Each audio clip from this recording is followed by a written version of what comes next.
I thought I had it all figured out. 3 years married to Sarah, a solid job at an architecture firm in Denver, and a family that actually showed up for Sunday dinners.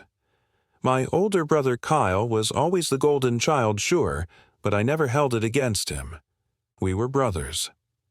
At Dad's birthday party last year, Kyle raised his glass and said something that made everyone laugh. "I always get what I want, little brother." I laughed too, clinking my beer against his whiskey. It was just Kyle being Kyle confident and charming. I had no idea those 6 words would destroy everything I had built. Before I share what happened next, I would love to know where you are watching from. Drop a comment with your city or country. And if you have ever felt betrayed by someone you trusted, hit that like button. Subscribe, because what my family did next and how I made them pay you will not believe. Now let me take you back to the night it all fell apart. It was a Friday evening in late September when my world cracked open. I was supposed to be at the office until 8, working on final revisions for a client presentation. The meeting got canceled at the last minute, some emergency on their end. I texted Sarah to let her know I would be home early, but my phone died before I could hit send. No big deal. I would surprise her. The house was quiet when I pulled into the driveway at 6:30. Sarah's car sat in its usual spot, which made sense. She worked from home most days as a marketing consultant. I expected to find her curled up on the couch with her laptop or maybe cooking dinner. What I did not expect was the black leather jacket hanging by the front door. Kyle's jacket. The one he wore everywhere, the one he claimed made him look like he belonged in a cologne commercial. My stomach tightened, but I pushed the feeling away. He probably stopped by to drop something off for Dad. They worked together at the same investment firm after all. Kyle was being groomed to take over when Dad retired. Everything Kyle touched turned to gold, or so our mother loved to remind me. Then I heard it. Laughter. A woman's giggle light and playful drifting down from upstairs, and a man's voice low and teasing. My feet moved toward the staircase before my brain caught up. Each step creaked under my weight, but the sounds from the second floor drowned out any noise I made. The bedroom door, our bedroom door, was open just enough to see inside. I wish I could say I burst in, confronted them right there, but I froze. Through that narrow gap, I saw my wife and my brother on the bed. I had picked out the bed where Sarah and I had talked about starting a family someday. Her clothes mixed with his on the hardwood floor. His hand traced patterns on her bare shoulder. The wedding ring I had saved 6 months to buy caught the lamplight as she ran her fingers through his hair. Time collapsed. I do not know how long I stood there, unable to breathe, unable to move, unable to process what my eyes were showing me. Finally, my body kicked into survival mode. I backed away down the stairs out the door into my car parked 3 houses down the street. My hands shook so badly I could barely grip the steering wheel. 20 minutes later, Kyle strolled out of my house. He was whistling. Actually whistling like he had just finished a pleasant afternoon instead of destroying his brother's life. He climbed into his BMW, checked his hair in the rearview mirror, and drove away without a hint of shame on his face.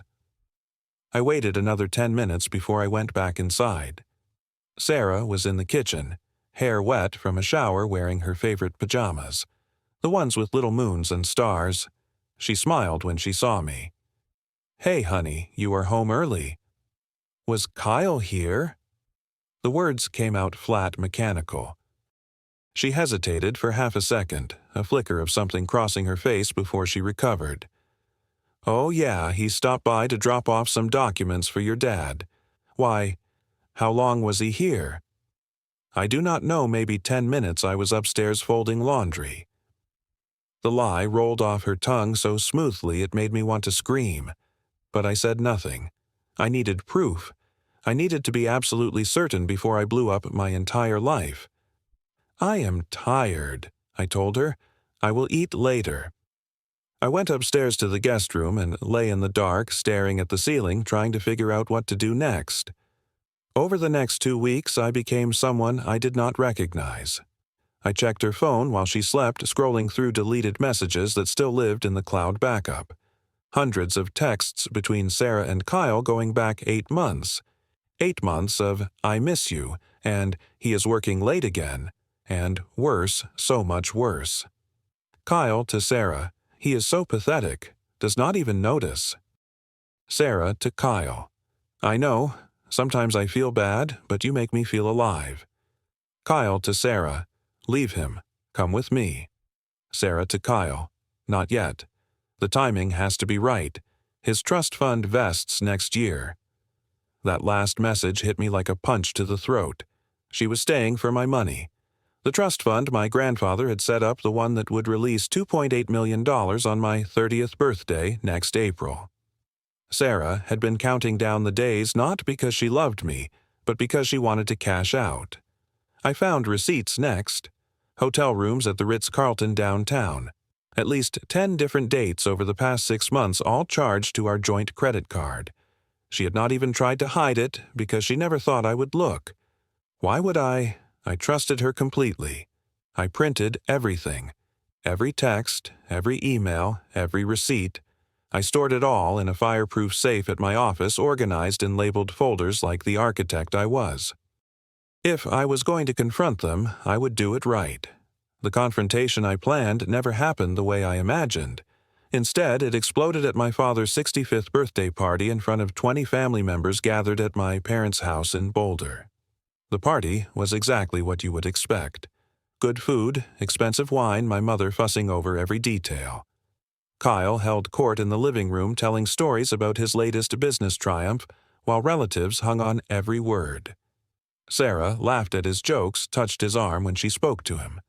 I watched it all from the corner, nursing a beer, seeing everything clearly for the first time.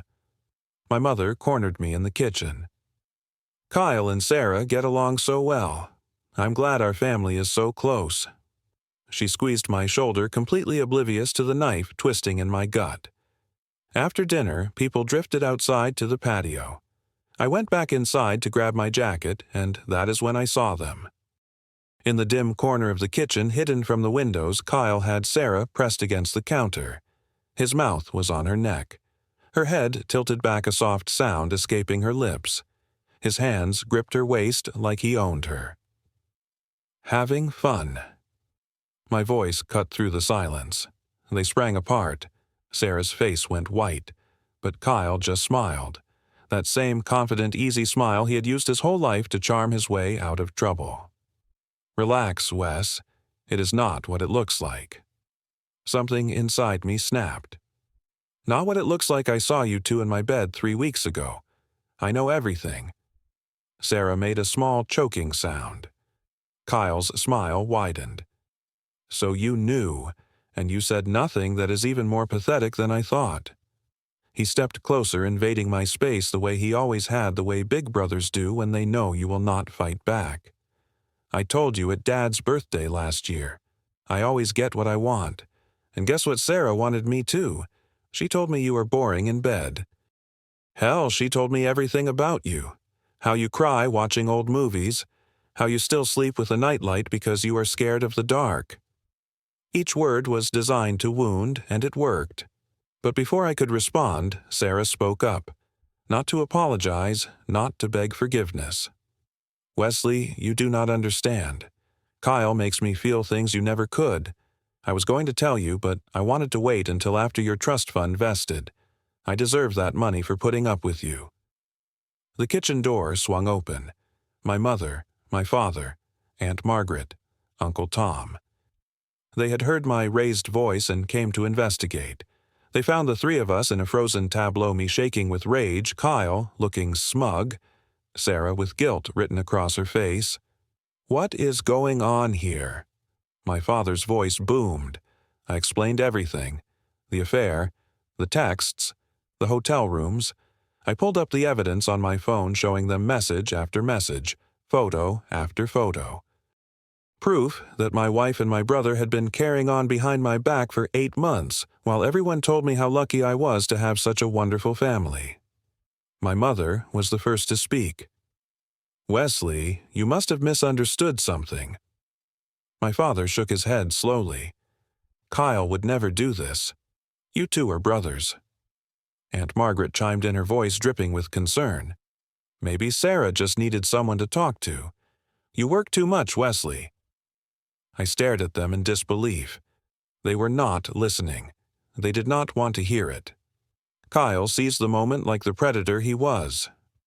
"Dad, Mom, I can explain. Wesley has been paranoid lately. I think the stress from work is getting to him. Sarah came to me crying because Wesley has been cold to her. I was just comforting her, being a good brother. He is making things up. Those texts probably fake. He is good with computers, you know that." My mother wrapped her arms around Kyle. My poor boy. "Wesley, how could you accuse your brother like this?" My father turned to me, disappointment etched in every line of his face. "You need help, son. This jealousy is unhealthy. It is eating you alive." Sarah, seeing an opportunity, added fuel to the fire. "He has been acting strange, Robert. I am actually scared of him sometimes." I looked around at my family. Every single one of them believed Kyle. Not one person stood up for me. Not one person questioned his story. Kyle leaned in close as people started ushering him away to comfort him. His voice dropped to a whisper only I could hear. "I always win, little brother. Always." I left the party alone, driving home in a daze. My phone buzzed with angry messages from family members telling me I owed Kyle an apology, telling me I needed professional help, telling me I was tearing the family apart. I deleted everyone without responding. That night, sitting in the dark in my empty house, something shifted inside me. The hurt and betrayal crystallized into something harder, colder. They wanted to destroy me. Fine, but I would make damn sure they regretted it. The attack came 2 days later. An email from Sarah's attorney arrived at my work address. Divorce papers. She was demanding 50% of all assets, including the trust fund that would vest in 7 months. She also wanted alimony for emotional distress caused by my erratic and threatening behavior. Then my father called. His voice was ice. "Wesley, Sarah told me you threatened her at the party. She said you tried to hit Kyle." "That is a lie. I never touched him. Kyle is pressing charges for assault. The police will be contacting you." The line went dead. I sat there staring at my phone, trying to process what was happening. Kyle was not just content with stealing my wife. He wanted to destroy me completely. I checked my email again. Sure enough, there was a message from the Denver Police Department requesting I come in for questioning regarding an assault complaint. Kyle claimed I had attacked him at the birthday party. He had photographs of bruises on his face, a split lip, a black eye. He had witnesses, too. Sarah and my mother had both signed statements saying they saw me punch him. The only problem, it never happened. But how do you prove something did not occur when 3 people are willing to lie and say, "It did. I hired a private investigator that afternoon." His name was Marcus, a former cop who specialized in infidelity cases. I paid him $10,000 up front and gave him one instruction: follow Kyle and Sarah everywhere for the next 2 weeks. Get me everything. Marcus delivered. Security footage from the hotel showing Kyle and Sarah checking in together, timestamps clear as day. Audio recordings of Kyle bragging to his friends at a downtown bar. My idiot brother has no idea. I will get his wife and his money. The assault charge genius. Right, he will be in jail, and I will console poor Sarah. My parents always loved me more anyway. Wesley was always the weakling. But the real evidence came from an unexpected source. I still had access to my parents' home security system. I had installed it for them 2 years ago and never removed my admin privileges. The camera in the hallway outside the kitchen had captured everything from the birthday party. The footage showed exactly what happened. Kyle and Sarah kissing. Me confronting them. The argument. And then, after I had left, after everyone had gone outside, Kyle stayed behind. The camera caught him punching himself in the face. Not hard enough to do real damage, but enough to create convincing bruises. Then he walked outside and shouted, "He hit me," to the family members who had not witnessed any of it. I also found an audio recording from the camera system. Kyle talking to our mother in the dining room after I had gone. "Are you sure about this?" Linda's voice uncertain. "It is your brother." "Mom, he deserves it. He has always been in my way. This is our chance to get rid of him for good." A pause, then Linda's resigned sigh. "Okay, I will support you." I copied everything to multiple hard drives. Then I called the best divorce attorney in Colorado. Diane Foster's retainer was $50,000, but her reputation was worth every penny. I showed her everything, and for the first time in weeks I saw someone believe me. "We are going to bury them," Diane said, her eyes hard. "All of them." The preliminary hearing for the assault charge happened first.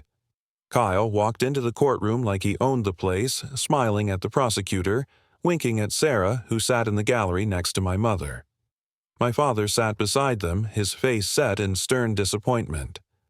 Kyle's attorney presented his case, the photographs of Kyle's injuries, the witness statements from Sarah and Linda, a passionate argument about how I had always been jealous of my successful older brother, how I had finally snapped under the pressure of my own inadequacy. Then Diane stood up. She presented the security footage on a screen everyone could see. The courtroom went silent as they watched Kyle punch himself, watched him create the evidence of assault, watched him lie to his family with a smile on his face. Next came the audio. Kyle's voice filled the courtroom, bragging about his plan to frame me, talking about getting my wife and my money, admitting that our parents had always loved him more. Kyle's face drained of color. Sarah tried to stand to leave, but the bailiff stopped her. My mother was crying quietly, her hands over her mouth. My father sat frozen, staring at the screen like he was watching a stranger. But Diane was not finished. She presented the evidence of the affair. The texts, the emails, the hotel receipts, the financial records showing Sarah had transferred $45,000 to Kyle over 6 months' money taken from our joint account. The judge did not even need to deliberate. He dismissed the assault charges immediately and informed Kyle that he would be facing criminal charges for filing a false police report. The potential sentence was 2 years in prison. The divorce hearing came the following week. Sarah's attorney tried to fight, but there was no fight to be had. Our prenuptial agreement was ironclad. Infidelity meant she got nothing. Not the house, not the cars, not a penny from the trust fund. She had 48 hours to remove her personal belongings and vacate the property. The judge also ordered Sarah to repay the $45,000 she had given Kyle plus $30,000 in damages for emotional distress and legal fees. But the universe had one more surprise in store. My father, finally seeing Kyle clearly for the first time, had done some digging at the investment firm. He discovered Kyle had been embezzling company funds, using the money to pay for his lifestyle and his affair with Sarah. The total came to $120,000. Kyle was fired immediately. The company pressed charges. Combined with the false police report, Kyle was looking at 5 to 7 years in prison. 6 months after the trials ended, I stood on my balcony watching the sunrise over Denver. Kyle was serving a 3-year sentence in a minimum security facility. He had tried calling me from prison twice. I blocked his number both times. Sarah had declared bankruptcy. She could not pay back what she owed, and her credit was destroyed. Last I heard, she had moved back to Arizona to live with her mother, working 2 part-time jobs to keep up with court-ordered payments. She sent me an email, once a rambling apology asking for another chance. I deleted it without finishing. My father called a month after everything settled. His voice cracked when he spoke. "Son, I am so sorry. I should have believed you from the start. I was blind. Kyle played all of us, but that is no excuse. I failed you as a father. He asked me to come home to rebuild what we had lost." My mother sent a handwritten letter, 6 pages of regret and explanation. She admitted she had always favored Kyle because he reminded her of her father, who had passed away when she was young. She recognized how deeply she had wounded me and begged for a chance to make it right. I met them for coffee 3 months later. Not at their house, somewhere neutral. We talked about boundaries, about what I needed to feel safe. I did not cut them out completely, but our relationship would never be what it was. Some trust, once broken, cannot be fully repaired. The first month after everything fell apart, I barely slept. I lay in my new apartment staring at the ceiling, wondering if any of it was my fault. Should I have been a better husband? Should I have paid more attention? Should I have been more like Kyle? But slowly, with help, I healed. I started seeing a therapist, Dr. Patricia Hayes, who specialized in trauma and betrayal. She helped me understand that Kyle's actions were not a reflection of my worth, that Sarah's choices were hers alone, that loving someone deeply and being betrayed did not make me weak. It made me human. I joined a support group for people going through divorce. Hearing others' stories, sharing my own, I realized I was not alone. There were others who had been lied to, cheated on, abandoned by the people they trusted most. We helped each other find strength in the wreckage. My best friend from college, Brandon, showed up in ways I had not expected. He introduced me to his rock climbing group, and I found peace in the physical challenge the focus required to scale a wall, the simplicity of hand over hand toward the top. My first climb in the Rocky Mountains. I stood at the summit and felt truly free for the first time in a year. Work became a refuge. I threw myself into my projects with renewed energy. I was promoted to senior architect and given lead on designing a new public library. Pouring my pain into something beautiful, something that would serve my community for generations, gave me purpose when I needed it most. I learned to love myself again. Not the version of Wesley who tried to please everyone, who made himself small so Kyle could shine, who accepted scraps of affection from a woman who never truly valued him. I learned to love the Wesley who stood up for himself, who demanded honesty, who refused to accept betrayal as the price of family peace. Every morning, I looked in the mirror and reminded myself I deserved better. And eventually, I believed it. The lessons came slowly, painfully, but they came. Betrayal hurts most when it comes from the people closest to you, the ones you would never suspect. But that does not mean you should close your heart to everyone. Pain is proof that you loved genuinely, and there is nothing wrong with that. I learned that family is not always right. Blood does not give someone permission to wound you. Loving yourself is not selfish. It is survival.